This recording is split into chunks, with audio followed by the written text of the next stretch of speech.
Usted escucha RCN Radio.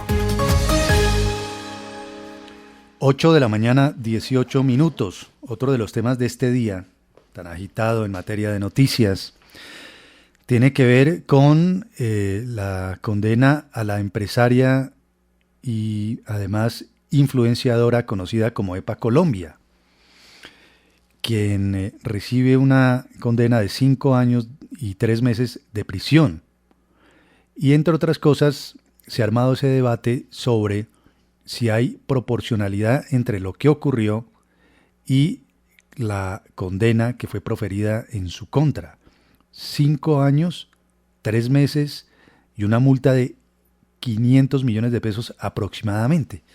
Es un asunto que tiene dividida a la opinión, María Elvira, y que una vez más demuestra la complejidad de este sistema judicial, porque inicialmente, a pesar de que ella lo reitera en sus redes sociales como una manera de protestar, pues incurrió evidentemente en actos de vandalismo contra el sistema, pero termina más bien siendo acusada de terrorismo. Complejo el tema y qué división la que hay en redes sociales también con el asunto, ¿no? Sí, y la división empieza por el salvamento de votos, digamos, del magistrado López, como hablamos hace unos minutos, que hace la diferencia entre lo que es vandalismo y terrorismo. Él más o menos sitúa el caso de EPA Colombia en el caso de vandalismo como un acto de provocación en el marco de unas protestas y no como un acto de terrorismo como la persona que incita a producir zozobra y convulsión en una sociedad. La sociedad ya estaba convulsionada y claro, dentro de esa convulsión se producen actos terroristas y actos vandálicos. La pregunta es si tiene razón el magistrado López, que hizo el salvamento de voto, pero claro, la mayoría se pronunció porque era un acto terrorista, pero sigue siendo el debate, digamos, desde el punto de vista jurídico muy interesante, porque ¿cuál es la línea que divide el vandalismo del terrorismo? Porque podría, digamos, esto podría, no sé, si sentar un precedente para próximas manifestaciones donde ocurran actos vandálicos que inmediatamente sean calificados como terroristas, y si esto se convierte también a su vez en un disuasivo para esas personas que entran en esas manifestaciones con propósitos non santos. No sé, a mí me parece que primero, que aumentar las penas nunca ha sido disuasivo, porque el que quiere cometer delitos, el que comete delitos los comete independientemente de la pena, y lo hemos visto en el caso, por ejemplo, de los violadores de niños, que no importa que haya pena perpetua o 60 años o 30 años, de todas maneras violan. Pero en este caso me parece que sí tenemos que empezar a hacer unas diferencias, porque no todo es lo mismo. Digamos, sí. Delito hay, sanción debe haber. La pregunta es si la dimensión de la sanción es la adecuada. Doctor Francisco Bernate, abogado penalista, que estaba escuchando a María Elvira y nos acompaña a esta hora. Bienvenido a RCN Radio. ¿Qué opina usted sobre este enorme debate que se ha armado alrededor de esa condena a esta influenciadora? Bienvenido. Bueno, Juan Manuel, muchísimas gracias. Muy buenos días. Un saludo para todo el equipo de RCN y por supuesto un saludo muy solidario para toda la organización Ardila Lule, para todos los oyentes, muchísimas gracias. Y pues yo creo que María Elvira, como siempre, pues la tiene muy clara, y aquí hay que reconocer que esta persona cometió unos hechos muy graves, dañó las cosas públicas, afectó el sistema de transporte, pero el debate aquí viene sobre si cuando se incita a una persona a cometer actos de vandalismo es terrorismo, y es que vivimos en una sociedad, y lo podemos ver hoy en día, en la que el vandalismo automáticamente se asocia al terrorismo, y esa es la razón de ser de este fallo, que se considera que cuando ella invita a los demás a hallar las estaciones, los está invitando a cometer actos de terrorismo, y el terrorismo pues tiene unas implicaciones que van mucho más allá del vandalismo, pero mira que el lenguaje común ha llevado a equiparar al vándalo, al terrorista. Entonces estamos frente a una condena que sí se corresponde a unos hechos que ella cometió, que ella incluso asumió, pero que yo creo que es desproporcionada en la medida en que se minimiza el concepto de terrorismo al equipararlo con el vandalismo.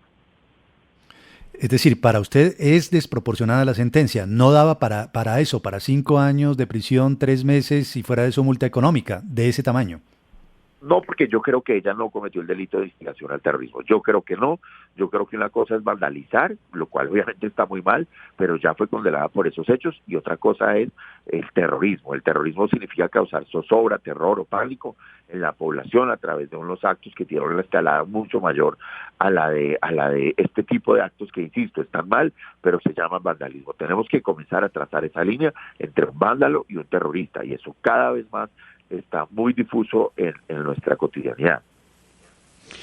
Profesor Bernate, ¿no hay un tipo penal que asimile lo que ella hizo y que además grabó en el video y difundió en las redes sociales como incitación al daño en bien público, al daño en bien ajeno?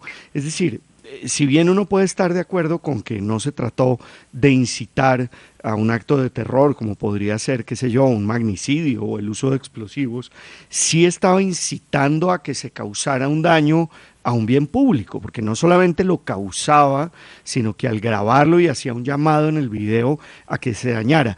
¿El problema está, digamos, en el tipo penal o esto se resuelve con jurisprudencia, por ejemplo? No, profesor, con los buenos días, no. Sí existe en Colombia el delito de instigación a delinquir. Lo que pasa es que se agrava cuando se comete como delitos como genocidio, terrorismo, entre otros. Entonces, pero ¿hasta qué punto? El punto va a dar es con el terrorismo. Realmente, en si decir que rompan el bus de Transmilenio y demás es un acto de terrorismo o vandalismo. Profesor Bernate, una inquietud un poco para precisar. ¿Se necesitaría, digamos, definir más claramente el delito de vandalismo para no dejarlo a la libre interpretación de los jueces? ¿Definir más claramente los tipos? Yo, con los buenos días, María Elvira, creo que están bien delimitados. Mira que el daño en cosa pública pues está muy bien delimitado.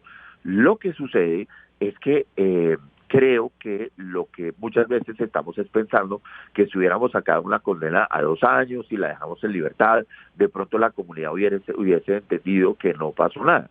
Y de pronto el paso, digamos que eso hubiese generado la sensación de impunidad, porque si tú miras los debates colombianos en esto siempre son no, pero ¿cómo le van a poner apenas 2 años? La dejaron en libertad, ahora los vándalos entonces van a suponer que sus actos no tienen consecuencias. Entonces, creo que ese es el punto. Creo que no es un tema legal, es un tema de que muchas veces, desafortunadamente, los jueces hoy en día están pensando también en aquello que la opinión pública consideraría como admisible. Pues doctor Francisco Bernate, gracias por acompañarnos con su opinión sobre este tema tan interesante que ha surgido a la luz de esta condena a esta influenciadora. Buen día. Gracias, Juan Manuel. A ustedes buen día y reitero mi solidaridad. Muchas gracias al doctor Francisco Bernate. Él ha dicho que esta pena es desproporcionada y que evidentemente hay una línea entre un vándalo y un terrorista que EPA Colombia reconoció hechos muy graves que afectó al sistema de transporte, pero el debate de ahora es, dice Francisco Bernate, si cuando se incita a comer actos vandálicos se está incitando también a cometer actos terroristas y que en su concepto esa línea no puede ser confundida. Indudablemente que es uno de los temas más interesantes y complejos de este momento. 8 de la mañana, 27 minutos en Colombia.